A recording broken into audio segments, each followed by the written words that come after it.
Hi, this is Roger. Thanks for dropping by. I just want to show you something very strange, very funny in fact, especially for a brand new unit.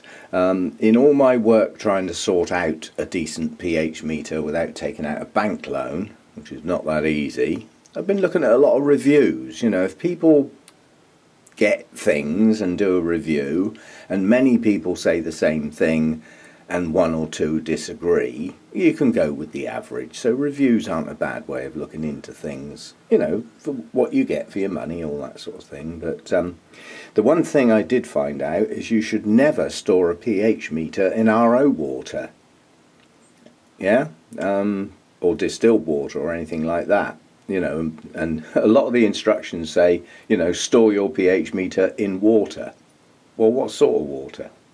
You know, river water, sea water, tap water. Be a bit more precise and at least exclude things you shouldn't do. Anyway, as a consequence, I soak this thing in just tap water overnight. Now, I normally keep my meter dry. This sort of meter, I was told, should not be stood in a liquid. And then you find other things that disagree with that. But just have a look at this. First of all,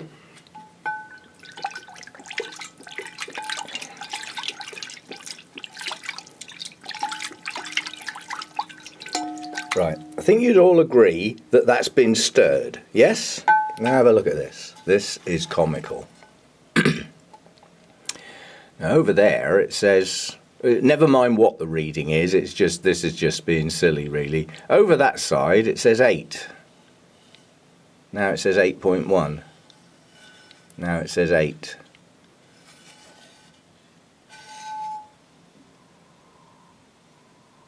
It just keeps changing as you move it around when the water's not changing. So that's how unstable it is. It's moving. Okay, it could be between the two, but just now when I was doing it, it was moving 2 or 3 points as I moved it around the bowl. It's just not accurate. But what I'm going to try and do now is I'm going to reset that to 7, which is what I know that water is, and then sort of see what it reads after I add my feed. It's just getting one more chance basically, that's it. Okay, I've put some feed in, checked it with the TDS meter, it reads 125. That's a nice low level feed because I didn't get round to doing my Restrepias and the like yesterday, so I need to do them today. So I'm starting with a low level feed.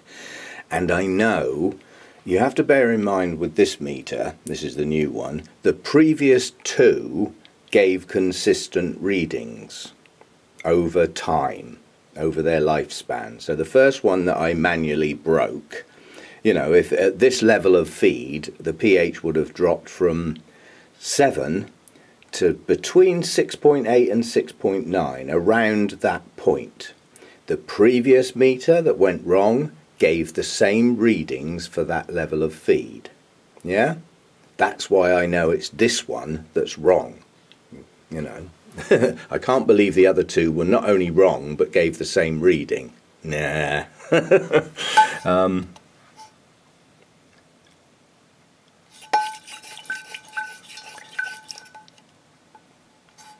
Now I reset that at 7. Yeah, it's now reading 7.5. It's just up the Swanee. It just does not work. So it's miles out. You know, there's no way that having added my fertiliser to the water, the pH has gone up. And it certainly hasn't gone up by 4, you know, 0.5, heading up towards halfway between, you know, between 7 and 8. Nope, it's just wrong. So it's now totally unreliable. So useless. It doesn't worry me too much not having a pH meter because of all the previous readings I got from the previous 2 meters. I have it in my head. Given this level of feed, the pH will be roughly this. And if I need to adjust it, I know roughly how much of my citric acid to put in. And quite honestly, I only need my pH to be roughly where I want it. So I can actually live without one for a bit. You have to bear in mind, you know, my feed levels are going to go right down at the moment. So the pH will drop a minimal amount by adding fertiliser to the RO water. And to get a lower pH now and again, I would need to reduce it, you know, artificially. And it would be nice to know how much I've reduced it by, so that I don't overcook it and drop it too low. But I can work within those boundaries and work without a pH meter. It's not the end of the world. But I think that one's not long for this world. And I've done some work, I've done some looking up, and I have some ideas of what I can get to replace it with. As and when I make the decision and it arrives, we'll have a look at the new one. The new one, as opposed to the new one that just doesn't work. And the trouble is, I know what these people are like. They don't manufacture the bloody thing. They buy them in bulk, dirt cheap, and just sell them on. They have no knowledge of what the thing actually does or anything about it. And if you try and say your unit doesn't work, they'll say, well, you can return it in its original packaging if you haven't used it. Well, how do you find out if it doesn't work unless you use it? Duh! So the chances of getting a refund are flipping near impossible. And for £6, I can't be bothered. I really can't even be bothered to send them an email. It's just not worth it. I'll wait until I get something a bit more substantial. Right, today, watering and stuff.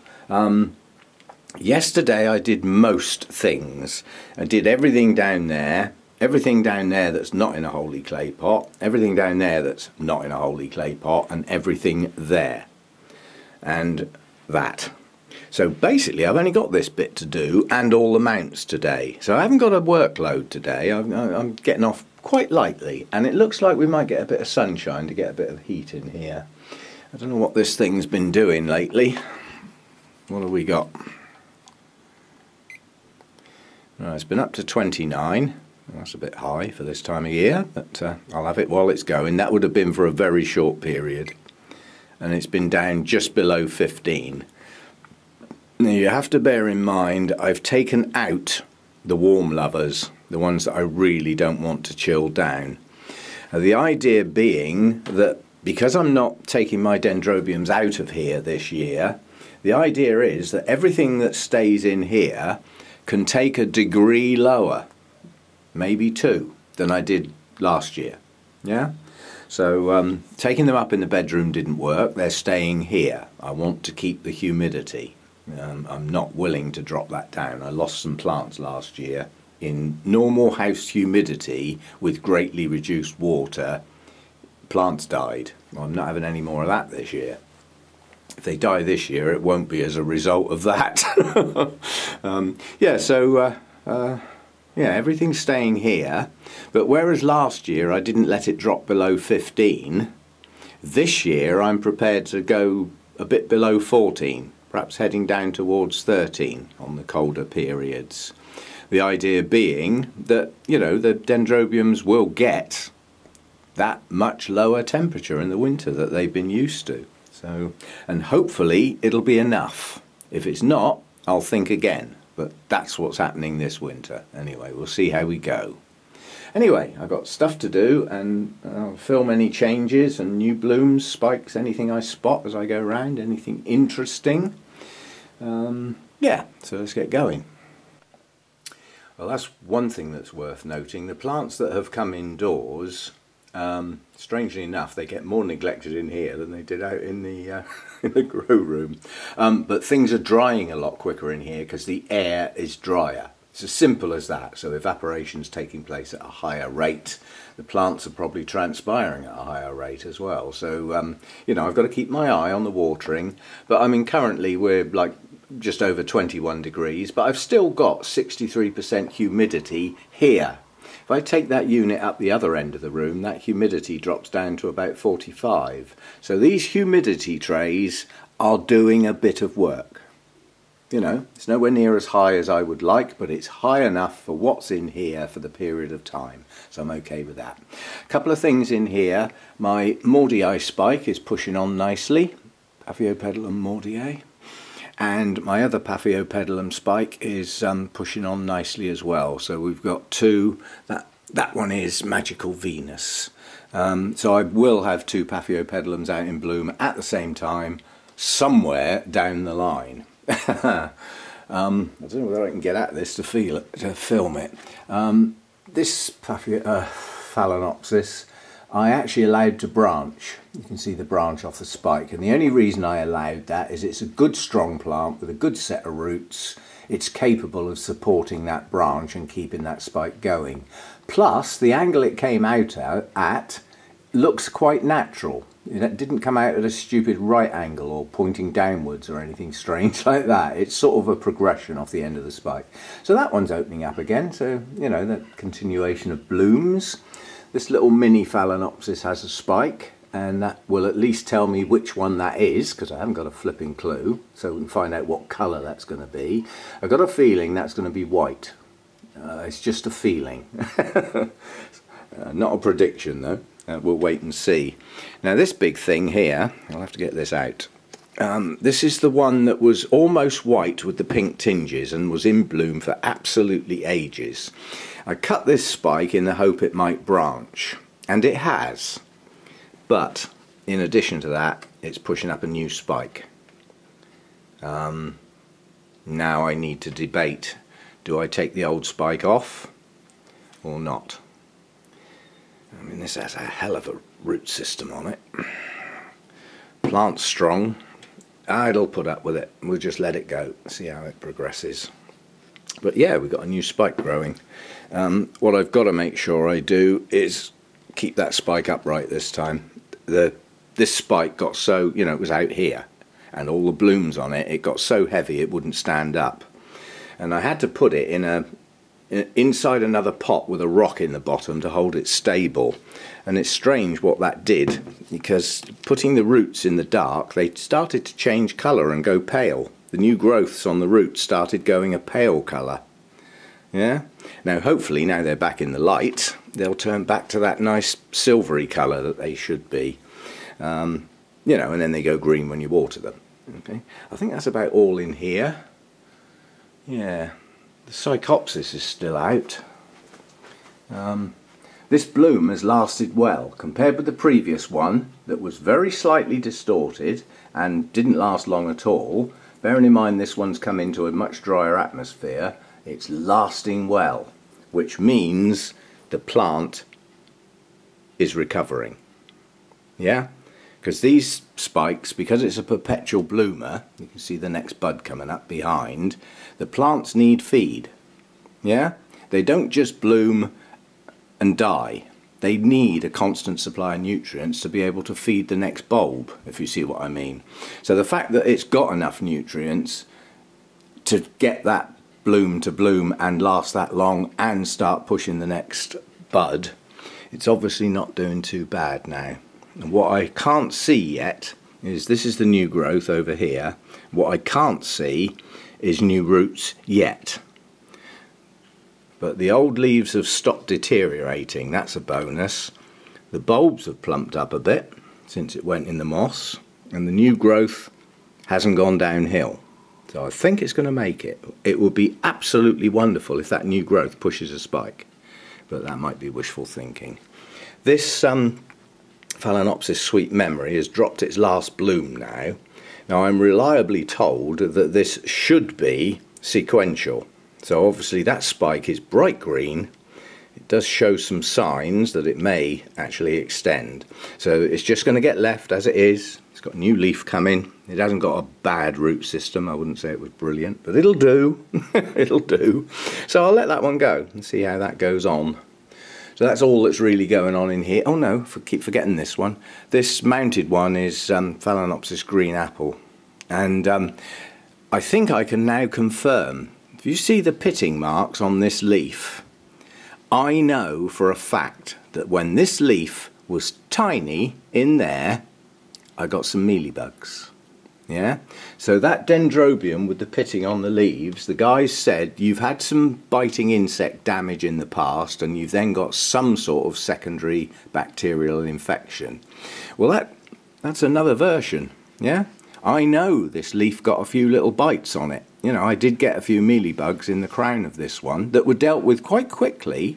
But once the damage is done, you know, you have to bear in mind my humidity is pretty high. It's very conducive to things like bacterial and fungal rots, you know. And because this has never had fusarium or any signs of problems, this has probably never had a fungicide sprayed on it. And these may be the consequences on that new leaf.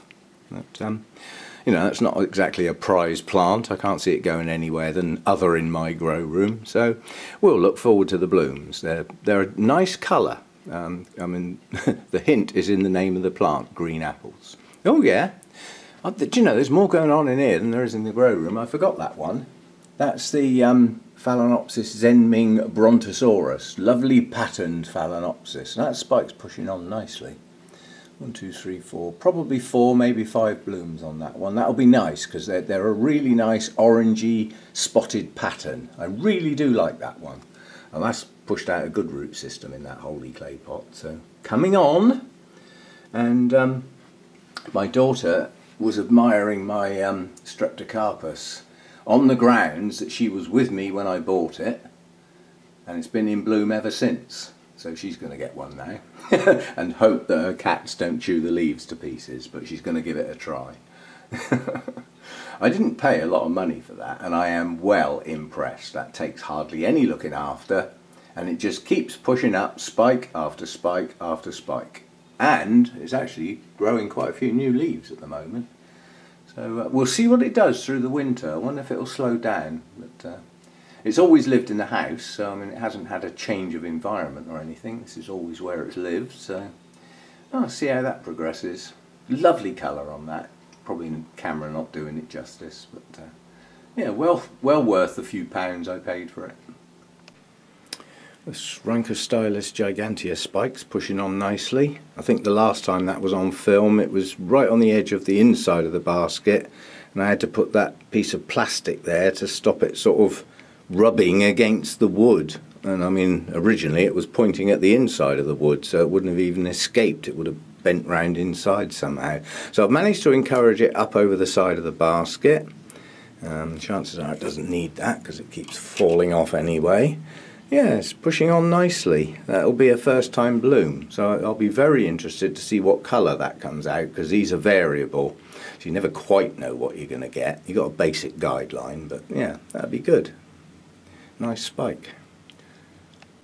Well, this tiny little Restrepia species was a present from Oliver. It's gutulata, and he said it will probably sulk and sit there and do nothing. Well, yeah, it did that. It sat there and did nothing for quite a long time, but relatively recently pushed up this new leaf, and it's going to bloom. So that'll be a first time bloomer on what is an incredibly young plant. It's got another new growth coming as well. I think that needs repotting. It's been in there quite a while now. Oh, I don't know, it's only just over a year. Depends on what went in the pot really, how fast, because they need to stay moist. So obviously your breaking down process with plants that stay moist is always faster. You know, if you use organic media, it will break down faster if it doesn't dry out. It's as simple as that. So, you know, if you use bark and moss on these type of plants, you must expect to repot relatively frequently.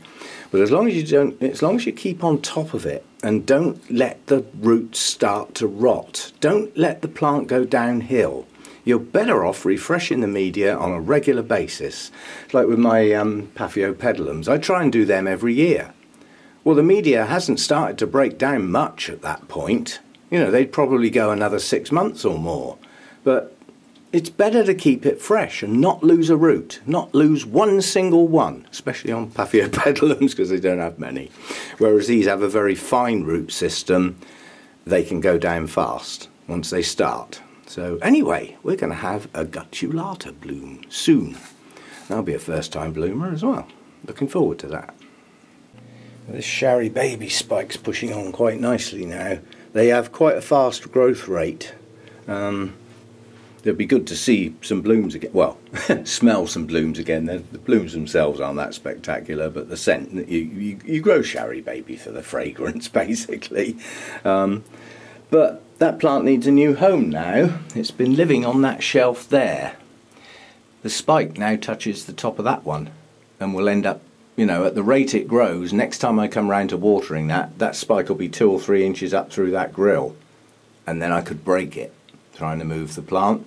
So that's now got to come up on the top shelf, and I'll find some smaller things up here to go down on that shelf, because my temperature differences aren't great enough to worry about, let's put it that way. So I'll find some things that because of the state of play they're in, they won't mind a little bit less light. And quite honestly, this time of year, it doesn't make a lot of difference. Anyway, new home for Sherry Baby. I'll keep that one off the shelf and wait till I've got a space for it, and then in fact it can go over here. I don't quite know what's going on, but this shelf was my most crowded shelf, and now it isn't. You know, just shuffling things around. I mean, it's not like I've chucked out a dozen plants or anything silly, it's just moving things around. You get bushier plants moved, leaves room for 2 or 3 others to just move. So I think Sherry Baby can go up here, and then the spike can grow as tall as it wants. Preferably not up in the roof, but you know. This is my Encyclia cordigera, and it's the variety Siang Yu.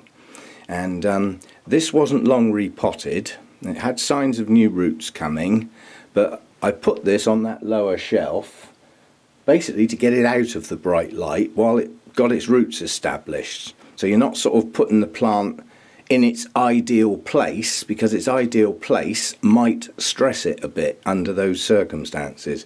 Well, the roots are getting going quite well now, so that needs to come up on a higher shelf. That needs brighter light than it's been getting since it was repotted.